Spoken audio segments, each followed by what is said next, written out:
우리는 4장의 말씀에서 아버지의 당부다라는 말씀을 우리가 배웠습니다. 이 5장에 있는 말씀은 음녀에 대한 경계와 아내를 사랑하라는 그 말씀에 대한 이야기를 우리들에게 들려주고 있습니다. 이 솔로몬이 그 아들들, 다시 말하면 그 자손들에게 귀를 기울이고 지키도록 한 말 중에서 오늘의 말씀은 그 음녀에 대한 말과 아내에 대한 말을 우리들에게 들려주고 있습니다. 오늘 여기서 말하는 음녀라고 얘기하면 창녀다, 이렇게 얘기할 수 있지만 창녀뿐만 아니라 모든 불륜에 관계된 그 여자들과 그리고 그러니까 아내를 제외한 그 모든 다른 여인들을 말하고 있는 것을 우리가 보게 됩니다. 그래서 오늘 여기 있는 말씀 보니까 어떤 의도성이나 또는 그런 함정이나 그런 빠짐에 대해서 거기에 빠지지 말고 오늘 가정에 대한 온전한 그 이야기를 들려주면서 만약에 너희가 가정을 떠나고 불륜의 일이 되면 이와 같은 일이 있을 것이다 라고 오늘 이 솔로몬이 그 아들들에게 들려주는 그런 말씀인 것을 보게 됩니다. 자, 그러면 오늘 본문의 말씀 보니까 불륜은 왜 올까? 3절의 말씀 보니까 음녀의 입술은 꿀이 떨어뜨리며 그 입은 기름보다 미끄럽다. 그게 무슨 말이죠? 이 음녀라고 하는, 다시 말하면 불륜에 상대되는 그쪽의 이야기는 항상 편하고 좋다는 의미인 것입니다. 그리고 자신의 마음을 잘 헤아려주고 이해해주고 또 나를 그곳에 기댈 수 있게 만드는 모든 행위를 이야기하고 있는 것이지요. 그러니까 그 음녀의 입에서 나오는 그 입술이 꿀을 떨어뜨리고 그리고 그분 기름보다 미끄러우니까 어떤 마음이 생겨지겠어요? 자기의 불만이라든가 자기의 부족한 부분이라든가 이런 부분들이 어떻게 되지요? 그를 통해서 만족감을 누릴 수 있다는 것입니다. 이곳에서 관계가 시작이 된다는 겁니다. 이렇게 시작이 되면 꿀 같고 기름같이 유순해서 그 달콤함에 미끄러져 들어가서 헤어나지 못하게 된다는 말입니다. 그러니까 거기에 빠져있는 사람들을 이렇게 보면 어떻게 하죠? 헤어나지 못해요. 왜냐하면 꿀처럼 달고 기름처럼 미끄럽기 때문에. 그래서 그 말씀의 표현을 6절에서 해주고 있습니다. 그의 생명의 평탄한 길을 찾지 못하며 자기 길이 든든하지 못하여도 그것을 깨닫지 못한다. 이 말은 뭐죠? 거기에 빠지게 되면은 길이 없어. 자기의 생명의 평탄한 길이 찾지 못하는 거예요. 거기에 빠지게 되면 벌써 우리의 그 생명은 도륙당하게 되는 것이고 그리고 그 길은 한 번도 평탄하지 못하다는 말이에요.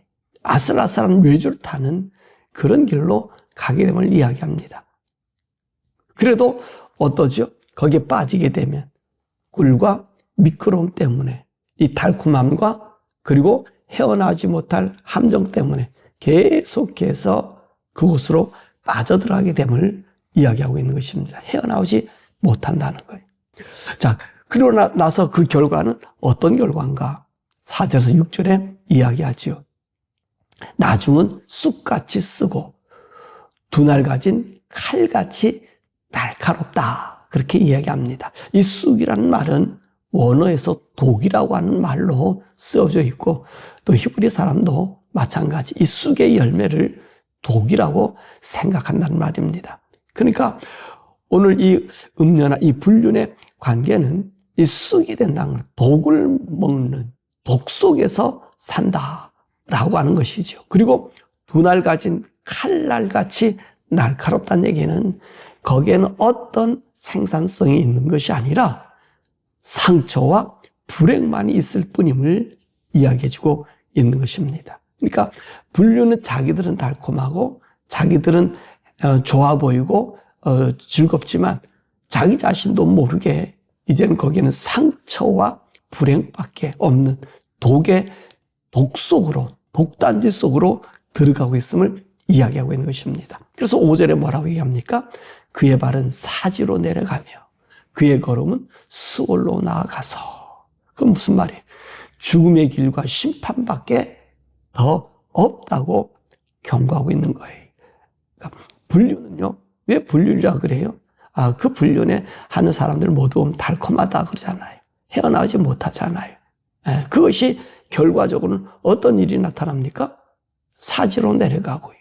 수월로 내려가고요. 죽음과 심판밖에 없다는 말씀입니다. 그래서 그 결과의 모습이 어떠지요?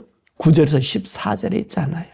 내 존용이 남에게 잊어버리게 되고, 그리고 내 수완이 잔인한 자에게서 빼앗기게 될 것이고, 내 수고한 것이 외인의 집에 있게 될 것이다. 그 뭔 말이에요? 모든 것이 풍지박산 나는 거예요. 내가 쌓았던 아성이라든지 내가 쌓아놓았던 재물이라든지 수고한 이 모든 것들이 어떻게 되죠? 내가 수고해서 얻은 모든 것들이 다 남에게 넘어가게 된다는 거예요. 여러분, 요새 방송이라든지 유튜브라든지 이런 부분이 많이 나오잖아요. 불륜에서 나타난 결과가 뭐냐? 자기들도 나중에 어떻게 되죠? 다 갈라져요. 갈라지는데 자기 둘만 갈라지는 게 아니라 양쪽 집안 모두가 갈라지는 그런 불륜의 모습을 보게 되잖아요. 그리고 자기들이 가졌던 그 모습들이 다 어떻게 됩니까? 그 존영들이 잊어버리게 되고 잃어버리게 되고, 그리고 자기 수완이 잔인한 자에게 빼앗기게 되고, 그 많은 고생과 갈등 속에 얼마나 많아요. 그러나 자기가 쌓은 재물 보상해야 되잖아요. 보상을 얼마 줘야 되고 뭐가 얼마고. 그러니까 어떤 일이 생깁니까? 그 집안에는 완전히 그 자체와 그 모든 것이 풍지박산이 난다는 거예요. 그러니까 솔로몬이 이야기한 얘기가 뭡니까? 너희가 사지로 내려가는 것 같고 수월로 내려가는 것. 오히려 그 길은 너에게는 굴처럼 보이고 기름처럼 정말로 미끄러워 보이지만 결론적으로는 그 길이 그 칼의 양날이 되어서 독이 쑥처럼 독이 되어서 찢고 상처나고 결코 남는 것은 상처와 불행밖에 없고 죽음과 심판의 길밖에 없음을 이야기하고 있는 것입니다. 자, 그때 네가 깨닫는 날에는 11절 14절에 뭐라 얘기하냐? 네 몸과 육체가 쇠약할 때 네가 한탄한다 라고 말한다는 것입니다. 그죠? 그때 한탄하는 거예요. 다 풍지박산 나고 난 다음에 정신을 차리고 보니까 모든 것이 없어졌다는 거예요. 모든 것이 끝났더라는 거예요. 모든 것이 이제 더 이상 잊지 못하더라는 거예요. 그때 이야기하기를, 야, 내가 어째 그 꾸지람을 가볍게 여겼고 내 선생의 목소리를 청정하지 않았고 나를 가르친 이에게 귀를 기울이지 않았고, 그렇게 자기가 생각한다는 것입니다. 그럴 때는 어떻게 했다는 거예요? 이제는 깨달았을 때는 모든 것이 끝났을 부분이다. 그래서 뭐라고 이 솔로몬 얘기하죠? 그 처방에 대해서 이런 일이 생기기 전에 가까이 하지도 말고 멀리 하라고 얘기하잖아요. 8절에 얘기하잖아요. 내 길을 그에게서 멀리 하라. 그 집 문에도 가까이 가지 마라. 그 얘기가 뭡니까? 처방은 가까이 가지 말고 그 거리를 만들지 말라라고 하는 이야기를 해주고 계십니다. 두 번째 처방은 뭐죠? 15절에서 19절의 말씀입니다. 너의 아내와 즐거워하라. 그래서 15절에 보니까 내 우물을 마시고, 그잖아요? 내 도랑물 가정에 넘치지 말게 하고. 그래서 여기서 15절에서 말하는 우물은 그 가정을 얘기하고요. 샘은 가정을 이루는 근원지, 두 부부에 대한 이야기를 합니다. 그리고 16절, 그 도랑물은 무엇을 내는 가정에서, 이 가정으로 말미암아 이루어진 결과물, 그러니까 부부라든지 또 함께 쌓았던 재산이라든지 더욱이 자녀들이잖아요. 그런 명예 명성이라잖아요. 이런 것들이 어떻게 해요? 이 도랑물이 길거리로 넘치지 말게 흩어져 버리는 것을 이야기합니다. 그리고 이런 우물과 이 샘이 어디에만 있어야 돼요? 17절에 내게만 있어라. 너네 집만 너와만 있으라고 이야기하고 있습니다. 그래서 그 방법이 뭐냐? 18절에 내 샘으로 복되게 하라. 내 샘으로 복되게. 이 가정의 근원이 어디지요? 아내와 남편의 관계잖아요. 그 샘을 복되게 하라는 거예요. 그 샘의 근원, 기초는 아내잖아요. 그러니까 아내를 즐겁게 하고 또 가정을 이룬 남편이겠지요. 남편을 즐거워하라. 그렇게 이야기합니다. 그리고 19절에 보니까 그는 사랑스러운 안사슴 같고 아름다운 암노루 같으니 너는 그의 본 항상 족하게 여기며 그의 사랑을 연모하라. 오늘 이야기하고 있잖아. 암사슴. 처음 가정을 이루는 그 부부 아내, 이 아내는요, 이거 제일 귀하지요. 왜냐하면 그 가정에 그 자녀를 이뤘잖아요. 새로운 생명의 새로운 창조를 만들었기 때문에 그 아내들이요, 정말로 중요한 사람들이, 가장 아내들이 중요한 사람이. 그리고 여기서 솔로몬은 뭐라고 얘기합니까? 사랑스러운 암사슴 같고 암노루 같다. 이 말은 이 중동에서는 여러분들이 좀 이해가 되는데 그 무슬람권의 사람들, 이 아랍권에 있는 사람들을 보면 젊은 여자들은 전부 차도를 썼어요. 얼굴은 보이지 않고 눈만 보여요.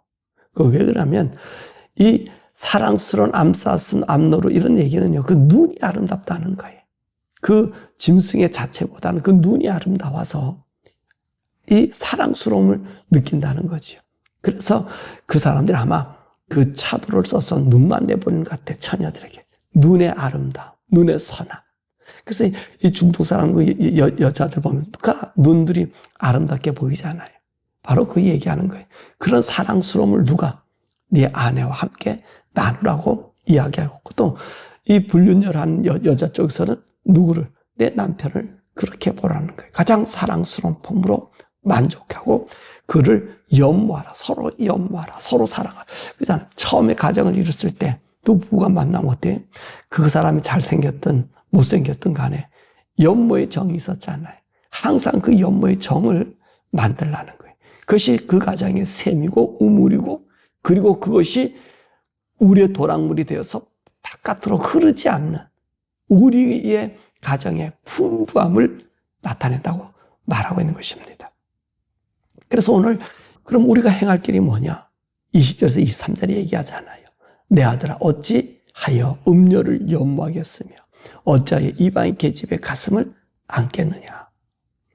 자, 21절 대저 사람의 길은 여호와의 눈앞에 있나니 그가 하나님께서 그 모든 사람의 길을 평탄하게 하시느니라.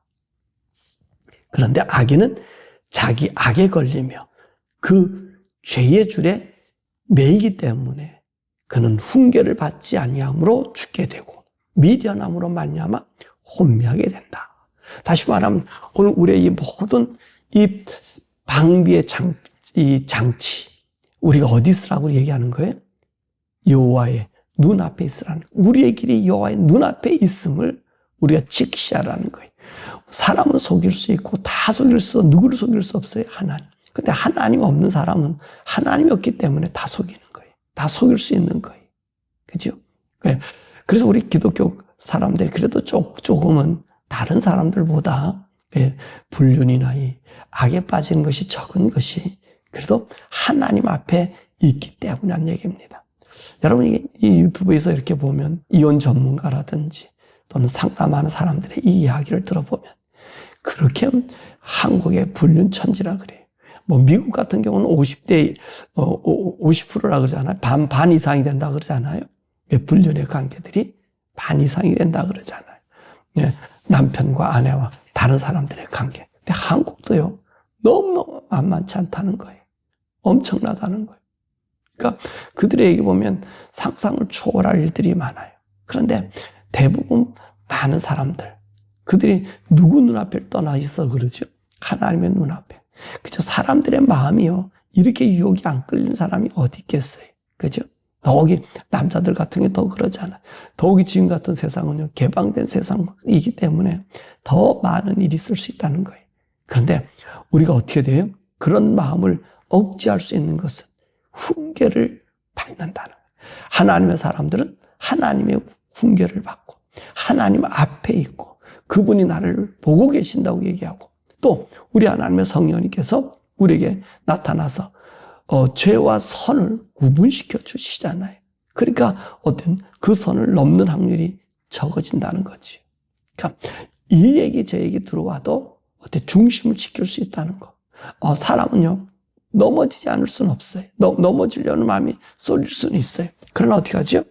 가지 못하는 이유는 오늘 이 죄와 악에 대한 것들이 우리 속에 나타나기 때문에 그렇습니다. 우리 속에 무너지는 하나님의 영이 있기 때문에 거기 더 깊이 빠질 수가 없는 거지요.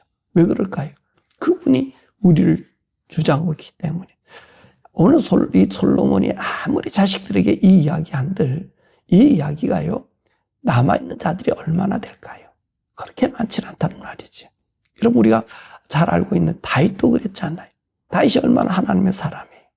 오늘 이 솔로몬의 이 이야기를 가만 보면 솔로몬이 자기 아들들에게 해주는 얘기지만 솔로몬은 사실 이 음녀에 대한 이야기, 불륜에 대한 이야기를 솔로몬은 잘 몰라요. 솔로몬은요 그것과 상관없는 사람이에요. 나쁜 말로 얘기하면 솔로몬은 모든 자기가 아내가 1000명에 1000명. 그러면 일반 사람은 한 부인과 한 남편이잖아요. 그래서 솔로몬 같은 경우는 어떤 사람이 1000명의 사람이 1000명의 사람이니까 이 이야기는 아마 자기하고는 상관이 없었을는지 몰라요. 아마 자기가 그 많은 사람들을 판결을 내리다 보니까 그 한 가정. 사실 왕에게는 그 권한이 있기 때문에 그런 많은 여인, 하나님께서 처음에 그랬잖아요. 우리에게 다른 나라 왕의 제도를 달라. 그러니까 하나님 이 사무엘에게 주면서 뭐라 얘기합니까? 그 왕이란 사람이 너의 딸들을 데려갈 것이다. 너의 젊은 딸들을 데려갈 것이다. 그래도 어떻게 해요? 그 왕의 제도가 그렇게 됐다는 거지요. 그러니까 왕에게는 아마 그 부분을 인정해 주었어요. 그러니까 솔로몬은 이 이야기를 잘 몰라요. 근데 이 이야기를 뼈저리게 잘 아는 사람이 누굽니까?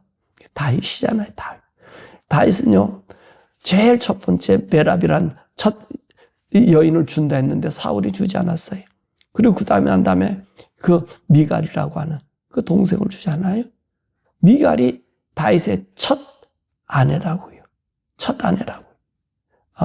근데 이 미갈 같은 경우는 다윗과의 그 아름다운 사랑을 못 이루는 것 같아. 그러면서 다윗은 어떻게 해요? 유랑생활 하면서 4명의 아내를 얻고 마지막 우리아의 아내를 건들고 나서 뼈저린 일들이 생겨졌잖아요.